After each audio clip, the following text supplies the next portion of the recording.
Hello दोस्तों, स्वागत है आप सबके अपने YouTube channel ranker study centre में। तो दोस्तों, आप सबका क्लास 12 का मंथली एग्जाम यानी मासिक परीक्षा सितंबर मंथ वाला जो आप सबका चल रहा है ना, तो ये हमारे पास हिस्ट्री का यानी इतिहास का ओरिजिनल पेपर है। इस पेपर में जितना सब्जेक्टिव प्रश्न दिया गया है ना, यानी लघु उत्तरीय प्रश्न और दीर्घ उत्तरीय प्रश्न, यानी 2 नंबर वाला प्रश्न और 5 नंबर वाला प्रश्न का आंसर बेहतरीन तरीका से आप सबको बताने वाले हैं। आप सब नोट कर लीजिएगा, ठीक है। देखिए, ये सभी ऑब्जेक्टिव प्रश्न का आंसर बहुत ही बेहतरीन तरीका से पहले ही करा दिए हैं। अभी तक आप ऑब्जेक्टिव प्रश्न का आंसर यानी ऑब्जेक्टिव प्रश्न का सॉल्यूशन वाला वीडियो नहीं देखे हैं तो इसी चैनल पर जाकर ऑब्जेक्टिव प्रश्न का सॉल्यूशन वाला वीडियो जरूर आप सब देख लीजिएगा। चलिए, सब्जेक्टिव प्रश्न का आंसर आप सबको बताना स्टार्ट करते हैं, ठीक है। देखिए, नीचे आते हैं। देखिए, यहाँ से सब्जेक्टिव प्रश्न स्टार्ट होता है, यानी खंड ब में यानी सेक्शन बी में लघु उत्तरीय प्रश्न दिया गया है। जो 1 से लेकर 10 गो लघु उत्तरीय प्रश्न दिया गया है। 10 गो में से आपको 5 गो प्रश्न का उत्तर आपको देना है और एक प्रश्न के लिए 2 अंक निर्धारित है, ठीक है। चलिए, 1 नंबर प्रश्न है कि इब्न बतूता कौन था। 2 नंबर प्रश्न है कि भारत आने वाले 2 फ्रांसीसी यात्रियों के नाम लिखे। 3 नंबर प्रश्न है कि हीनयान और महायान के बीच 2 अंतर लिखे। 4 नंबर प्रश्न है कि जैन धर्म की 2 महत्वपूर्ण देन लिखे। 5 नंबर प्रश्न है कि गुफा मंदिर से आप क्या समझते हैं। 6 नंबर प्रश्न है कि मथुरा कला की 2 विशेषताएं लिखे। 7 नंबर प्रश्न है कि सम्राट अशोक द्वारा बनाए गए 2 महत्वपूर्ण स्तूपों के नाम लिखे। यहाँ पे 8 नंबर प्रश्न है कि त्रिपिटक से आप क्या समझते हैं। यहाँ पे देखिए, इसमें से आपको ये 10 गो में से 5 गुना प्रश्न का आंसर आपको बताना है। तो जितना अभी आपको जरूरत है उतना का आंसर आपको खट आप सबको बता देते हैं। 1 नंबर प्रश्न देखिए, इब्न बतूता कौन था, इसका आंसर नीचे लिखकर हम रखे हुए हैं, आप सबको बता देते हैं। देखिए, यहाँ से दीर्घ उत्तरीय प्रश्न स्टार्ट होता है, जो इसमें से 3 गो प्रश्न का आंसर आपको देना है। एक प्रश्न के लिए 5 अंक निर्धारित है। 1 नंबर प्रश्न है कि 6वीं शताब्दी ईसा पूर्व में धर्म सुधार आंदोलन के कारणों का विवेचना करें, ठीक है। तो चलिए, पहले 2 नंबर वाला प्रश्न लघु उत्तरीय प्रश्न का आंसर पहले आप सबको बता देते हैं। देखिए, 1 नंबर प्रश्न जो था, इब्न बतूता कौन था, तो इसका आंसर बेहतरीन तरीका से यहाँ पे लिख कर रखे हुए हैं कि देखिए, इब्न बतूता का जन्म 1304 ईस्वी को मोरक्को नामक स्थान पर हुआ था। इब्न बतूता एक अफ्रीकी यात्री था। इन्होंने अपने 73वें वर्ष की आयु में 77,649 मील की यात्रा की थी। इन्होंने अपने युग में सभी मुस्लिम देशों की यात्रा की थी। इन्होंने रिहिला नामक पुस्तक लिखी है, जिससे हमें भारत के प्राचीन इतिहास का पता चलता है। इब्न बतूता भारत में 1336 से 1347 तक का पता चलता है। देखिए, प्रश्न का आंसर है यहाँ पे 5 गो प्रश्न का आंसर चाहिए आपको। 5 गो प्रश्न का आंसर आप सबको बता देते हैं, ये सब देख लीजिए।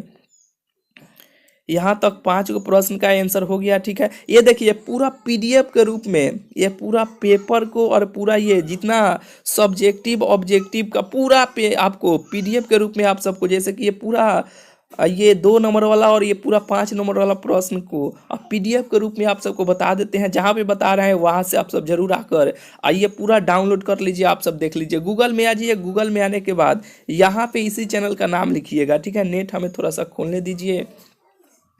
पूरा पीडीएफ के रूप में हम वहाँ पे दे दिए हैं। देखिए, आइए गूगल में। गूगल में आने के बाद इसी चैनल का नाम आप लिखिएगा, ठीक है। यहाँ पे रैंकर स्टडी सेंटर, इसी चैनल का नाम लिख दीजिएगा। लिख कर इसे सर्च कर दीजिएगा। जैसे ही आप इसे लिख कर सर्च कीजिएगा रैंकर स्टडी सेंटर, तो रैंकर स्टडी सेंटर .com ये वेबसाइट आ जाएगा। इसी साइट पे आपको क्लिक कर देना है। अब यहाँ पे दे दिया है, ठीक है, सब चीज़ यहाँ पे। जैसे कि देखिए, जिस भी आपको विषय का चाहे, देखिए अगर इस प्रकार का इंटरफेस खुलता है तो बेटर है। यहाँ पे देखिए, क्लास 12 सितंबर, यहाँ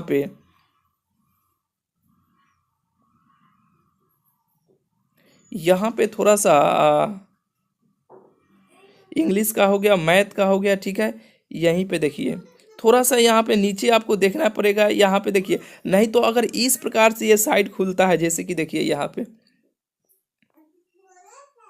अगर डेस्कटॉप मोड में इस प्रकार से खुलता है तो देखिए, ध्यान से यहाँ पे देखिएगा। नीचे आइएगा, नीचे आइएगा। जैसे ही आप नीचे आइएगा, नहीं तो अगर इस प्रकार का, सबसे सिंपल बात जान लीजिए, अगर इस प्रकार का वेबसाइट नहीं खुलता है, अगर देखिए, अगर इस प्रकार से खुलता है तो अगर खोजने में आपको दिक्कत हो रहा है ना, तो ये देखिए, मेनू का ऑप्शन यहाँ पे ऊपर जो बना हुआ है ना, इसे हम ऊपर यहाँ पे 3 गो डॉट आपको दिखाई दे रहा है ना, इसी पे आपको क्लिक कर देना है।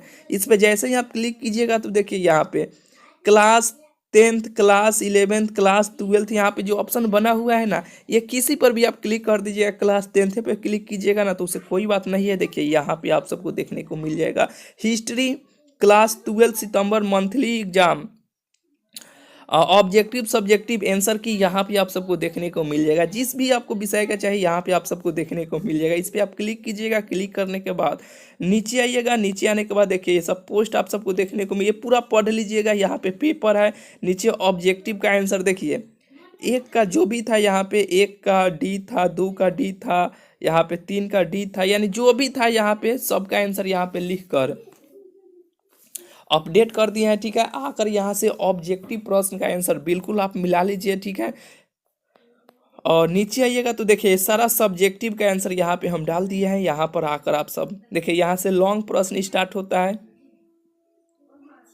सभी लॉन्ग प्रश्न का आंसर यहाँ पे है। ठीक है, और एक बात हमेशा याद रखिएगा, सबसे पहले 100% ओरिजिनल पेपर सभी विषय का टाइम से ही इस वेबसाइट पर आप सबको मिल जाएगा। इस पर से आप सबका सेंटअप एग्जाम होने वाला है। ठीक है, आप सब ध्यान रखिएगा, सेंटअप एग्जाम आप सबका होने वाला है। तो सेंटअप एग्जाम का भी पेपर इस टाइम से ही इस वेबसाइट पर आप सबको देखने को मिल जाएगा। ठीक है, याद रखिएगा ये साइट का नाम रैंकर स्टडी सेंटर। जब भी आप सबका कोई भी परीक्षा हो, ये साइट पर आइएगा, रैंकर स्टडी सेंटर साइट पर आकर एक बार आप चेक कीजिएगा। ऑब्जेक्टिव सब्जेक्टिव सबका आंसर इस साइट पे आप सबको देखने को मिल जाएगा टाइम से ही। ठीक है, चलिए मिलते हैं फिर आप सबसे अगले वीडियो में। चैनल को अभी तक आप सब्सक्राइब नहीं किए हैं तो चैनल को जरूर से जरूर आप लोग सब्सक्राइब कर लीजिएगा। ठीक है, एक बार और पीछे आकर आप लोगों को समझा देते हैं, बता देते हैं, क्योंकि पीछे खोलने में थोड़ा सा दिक्कत हुआ था। तो देखिए यहाँ पे आइएगा, यहाँ पे लिखिएगा रैंकर, यहाँ पे ये तो नेट कट गया, रैंकर स्टडी सेंटर लिख कर इसे सर्च कर दीजिएगा। जैसे ही आप सर्च कीजिएगा तो देखिए ये फोटो वाला में आ गया था। यहाँ पे आइएगा, लिखिएगा रैंकर स्टडी सेंटर लिख कर इसे सर्च कर दीजिएगा तो रैंकर स्टडी सेंटर .com ये वेबसाइट आप सबको देखने को मिलेगा। इसी साइट पे आपको क्लिक कर देना है। अगर इस प्रकार का इंटरफेस खुलता है तो ऊपर आपको देखिएगा मेनू का ऑप्शन जो बना हुआ है ना, उस पर आप क्लिक कीजिएगा। और क्लिक करने के बाद देखिए यहाँ पे ऑप्शन आपको देखने को मिल जाएगा class 10th, class 10th, class 11th, class 12th का 2 बार बन गया है, क्लास 9th है। ठीक है, ये किसी पर भी आप क्लिक कीजिएगा ना तो आपको ये इंटरफेस खुलकर आपको दिखाई देने लगेगा। क्यों इस प्रकार का बोल रहे हैं, क्योंकि देखिए साइड में थोड़ा सा काम अभी चल रहा है। ठीक है, इसीलिए। ठीक है, अगर इस प्रकार का इंटरफेस खुलता है तो ये डेस्कटॉप मोड, यहाँ पे इस प्रकार का साइट खुलेगा तो ऊपर ही आप सबको देखने को मिल जाएगा। इस सब पे क्लिक करके देख लीजिएगा। ठीक है, सारा बात तो आप सबको बता दिए। चलिए मिलते हैं फिर आप सबसे अगले वीडियो में।